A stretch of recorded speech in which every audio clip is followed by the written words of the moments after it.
What is the best choke for grouse hunting and small game hunting? Well, the answer is it depends. So let's get into it. First, let's quickly go over what is a choke and what does it do. Chokes generally screw into the end of a shotgun barrel, constricting the muzzle end of the barrel. In other words, it makes the opening at the end of your shotgun barrel smaller. So a choke will control at what distance or how quickly your shot pattern will spread out. No choke at all, aka cylinder choke, will allow your pattern to spread out very quickly over a short distance, while a more constricted choke, like a full choke, will keep your pattern tighter over longer distances. I hope that all makes sense, but we'll get into it a little bit more. Now, the basic choke sizes are cylinder, improved, modified, and full. There are other sizes such as skeet on the more open end or something like a turkey choke on the tighter end. We're not going to worry about those right now. We're just going to stick with the basics. A cylinder choke is essentially having no choke at all. It'll give you about a 40-inch spread at approximately 25 yards. An improved cylinder choke will give you a 40-inch spread at approximately 30 yards. A modified choke should give you about a 40-inch spread around 35 yards. And a full choke will give you that spread right around 40 yards. Both these pieces of cardboard are almost exactly the same size. I shot them both at 25 yards. The only difference is that this one is with a full choke and this one is with an open or cylinder choke.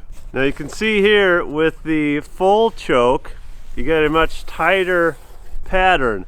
Most of the shot landed right here in the middle of the cardboard. There's a couple stragglers on the outside, but the concentration is all right in the middle.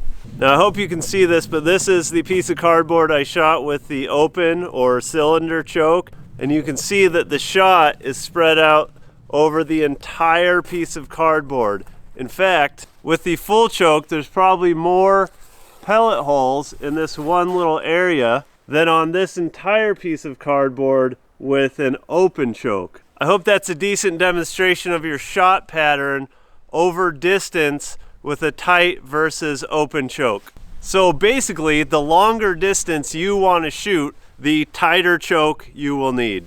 If you combine this information about chokes with the area that you hunt and the style of hunting you do, you can figure out which choke will be best for you. For example, if you're, say, hunting turkeys and you're taking shots at 50, 60, 70 yards, you're going to want a really tight-ass turkey choke. If you're hunting something like rabbits or grouse in some thicker brush and you're flushing them at 15, 20 yards, you're going to want something a little more open, like maybe a cylinder choke. Now, I am usually hunting slightly more open areas like old logging roads or mountain meadows, and I typically see grouse in that 25 to 35 yard range. I'm using an over-under shotgun, so on my top barrel, which I by far use most commonly, I have an improved cylinder choke. That lets me have a decent spread at shorter yards while still being able to pick off birds in that like 30-yard range. It also allows me to penetrate some brush a little more easily if I'm in a little bit thicker area. Now on my bottom barrel, which I don't use as often, I have a modified choke, and the reason I put a modified choke on my bottom barrel is for those instances when I see a grouse out at like 35 plus yards, I still have a decent shot at picking them off. Now there are several things to keep in mind before buying a choke. You want to make sure that the thread on the choke matches the thread in your barrel. Also, you're going to want to read the ammunition restrictions on whatever choke you buy. My small game gun here, the CZ Upland Ultralight, actually comes with a set of chokes, and if you read the restrictions for these chokes that it comes with, it recommends you do not, actually it just says don't use steel shot bigger than number 4. So make sure you're not putting any restricted rounds through your choke or you might explode the end of your shotgun.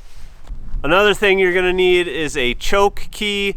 I forgot mine at home, so I can't show you that, but I will put links down in the description box to some choke keys as well as some of my favorite chokes. So what it comes down to, you guys, is you gotta figure out the style of hunting you do, how up close or far away are you shooting, what's the brush cover, and what's the geography. And when you combine that with your knowledge of chokes now, you can decide which choke will work best for you.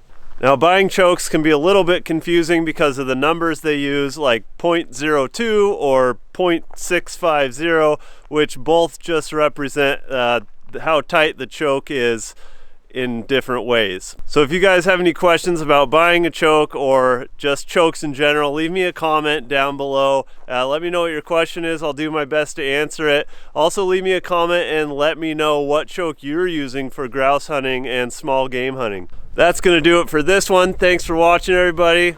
Catch you on the next adventure.